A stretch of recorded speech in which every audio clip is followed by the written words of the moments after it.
Hello students, welcome to today's session.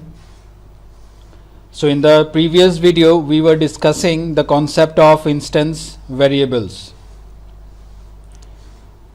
So this is the program which we were looking at.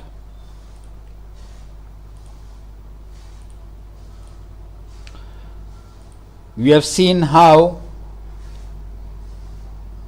separate variables are created for each object, or every object has its own copy of the instance variable. So in this example we have just one instance variable, which is num3. So any number of objects that is created for new operator class, each object will have its own copy. So in the previous video we created two objects by right clicking here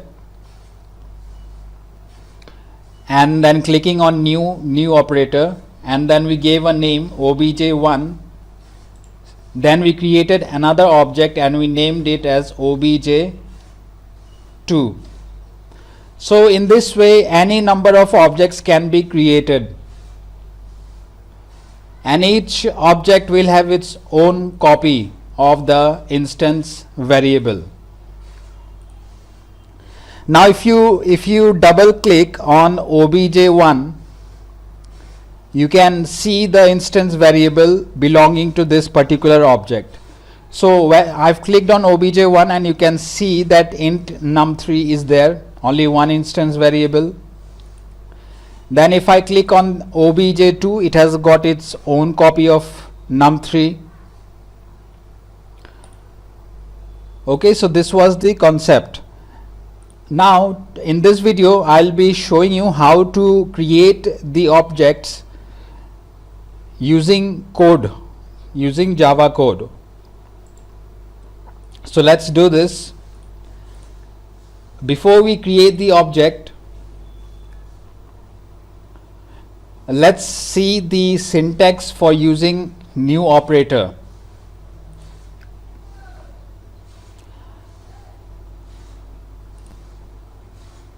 So focus on this line. This line is creating the object, okay,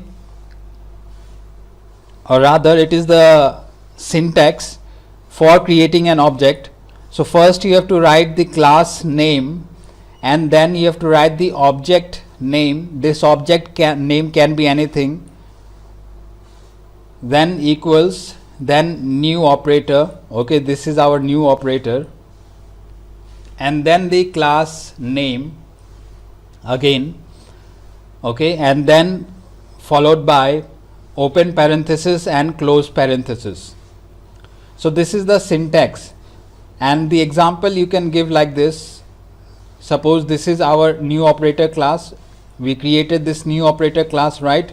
If you want to create an object of this class, you have to write the class name, that is new operator, obj1 equals new, then again the class name new operator, and then open parenthesis close parenthesis. Okay, so this would be the example for creating an object. Now let's come back to our code.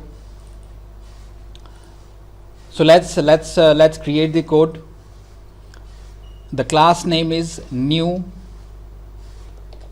operator, then the object name obj1, this name can be anything, then equals new class name. Okay, so one object has been created, and you can visualize this like this. In the memory, one object has been created. It will have its own copy of the instance variable num3, and it will be initialized by the default value 0. Okay, so this is the state in the memory when line number 30 is executed.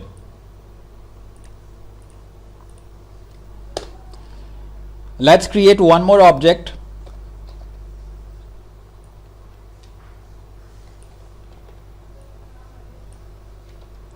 And we'll name the object as obj2. Now you can visualize this.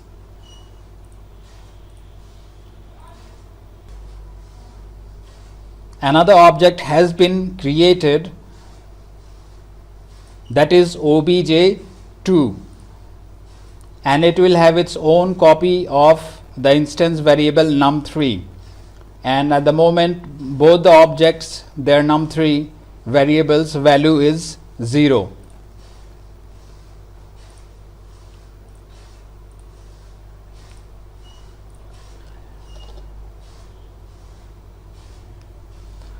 Now let's follow the process of calling the functions like we did in the previous video, but this time we will not use BlueJ, rather we will write the code for calling the function. Okay, now notice here, this was our first part, obj1. Using obj1 object we called get number first, then main second, and then third we called display. So let's call these functions in this sequence. So how can you call the functions? You have to use the dot operator. Okay,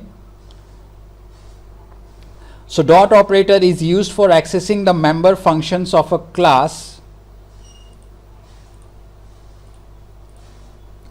as well as for accessing the data members.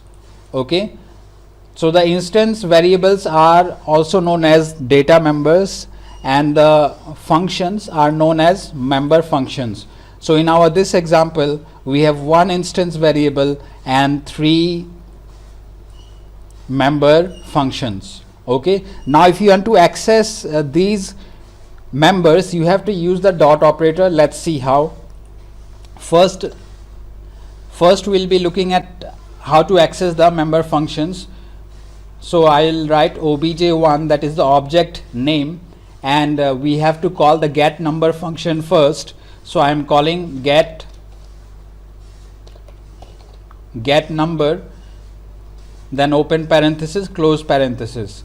So this will call the get number function, and as soon as this line number 33 executes, the control will go to the get number function. Okay, it will come here and it will execute all the statements present inside the function. Okay, now the important thing to notice here is that when you say num3 equals 67, okay, you are storing 67 in num3. So this num3 will get stored where? It will get stored in obj1, or will it get stored in obj2? So you have to see the calling object. Which object called this get number? So if you come back to our run function, okay, here the object is clearly obj1. Using obj1 we called get number. Okay, that means this num3 is referring to obj1's num3, okay, and not obj2's num3. The reason is that obj1 is the calling object.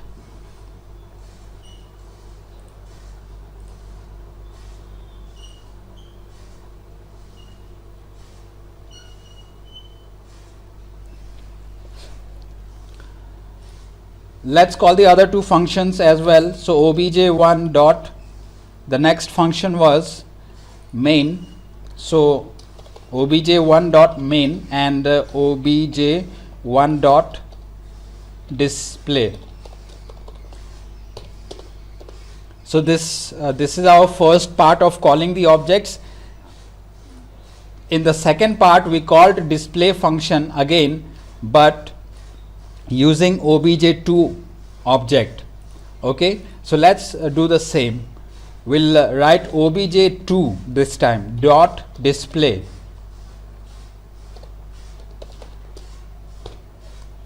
See, and the interesting thing here, when we see the output, you can see that this line will show some different value of num3 and this line will show some different value of num3, which is exactly what happened last time in the last video when we were discussing this same example. Okay, so according to the last output, the sequence of outputs were 67, 34, 34 and 0. So today also we should be able to get the same output. So let's compile and see the output. So you can see that get number function is displaying 67, then the main function is displaying 34, then the display function is showing 34. Okay, all these were belonging to object 1, object 1's num3, and finally obj2's display is showing 0. Now all these are values of num3. Okay,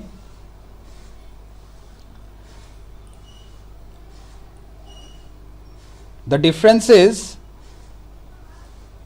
the first 3 lines are showing the value of obj1's num3, and this 0 is obj2's num3.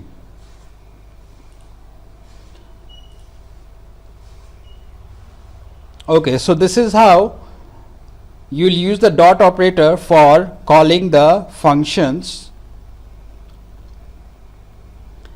Now let's see how to access the member variables. So students, let's see how to access the data members using the dot operator. So the procedure is same. Write the object name, then dot, and write the member variables name. Okay, so the name of the member variable or the instance variable or the data member is num3 in this case. So I'll write obj1 dot num3. Okay, obj1 dot num3 is equal to 45, let's say, for example. Okay, now let us compile and see what is the output. So if you see, there isn't any difference in the output. Okay, that is because when this line is executed,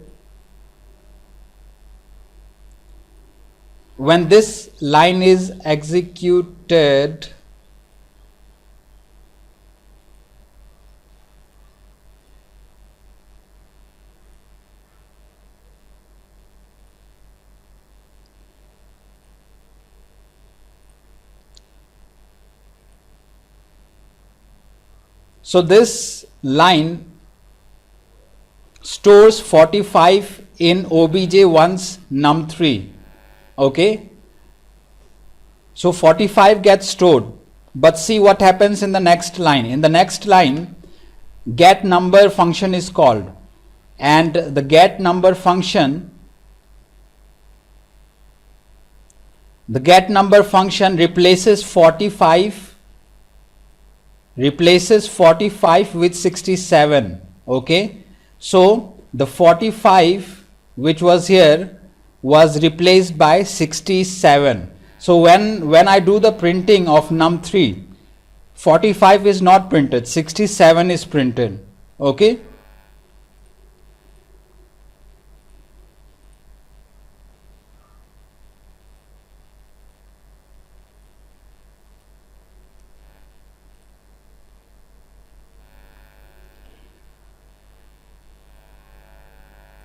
now let us cut this line from here and let's paste it here. So remember the previous output. The previous output was 67, 34, 34 and 0. Okay, Now if I place obj1 dot num3 equals 45 here, what do you think the output will be? The output, will it remain 67, 34, 34, 0, or will it be something else?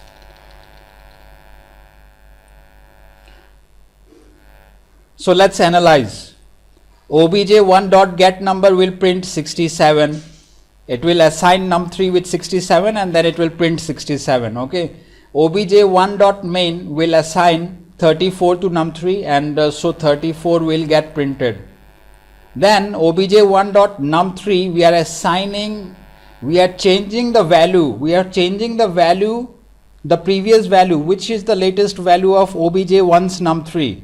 First it was 67, it got replaced by 34, now it is being replaced by 45. Okay, now the latest value of obj1's num3 is 45. Okay, so when I call the display function, it will print the value of num3 as 45. But when I call the display function of obj2, it will print 0. Okay, so let's see the output. 67, 34, 45, 0.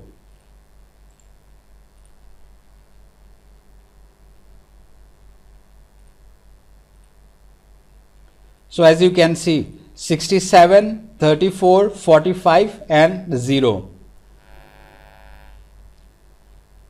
Now let me give you one last example. I'll write here obj2 dot num3 is equal to 32, and again I'll write obj1 dot display. So what do you think the output will be now? So students, let's analyze this. This will print 67, this will print 34, right? Yeah, this will print 34, and this will print 45. Then we are assigning 32 to obj2's num3. Then we are calling display function belonging to obj1. So this will print the value of num3 as,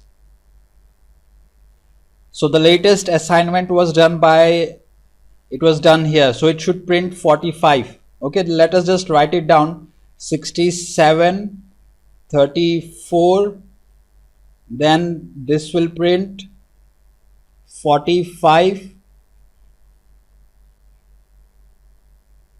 then this line will also print 45, and obj2's display will print 32.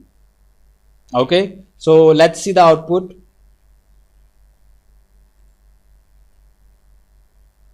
So as you can see students, 67, 34, 45, 45 and finally 32. So this is it. If you can understand this example, that means you have understood the concept of objects, instance variables. And if you haven't understood, you need to re-watch this video and the previous video. You have to watch it again and again until you understand. And I'm giving you a homework. Okay students, so you are supposed to tell me the output for this code. So everything here is same. The lines have changed here. Okay, so you have to tell me what will be the output for this. Okay, when the run function is executed. So it is exactly same at in this example which I just showed you earlier. I called the run function, and this run function in turn called so many other functions, right? So this is what I am repeating, that you have to call the run function and you have to tell me what will be the output. So you can use the Campus Care app, okay, use the messaging feature and write down the output. Write down the output and send it to me. So I'll stop here. Thank you.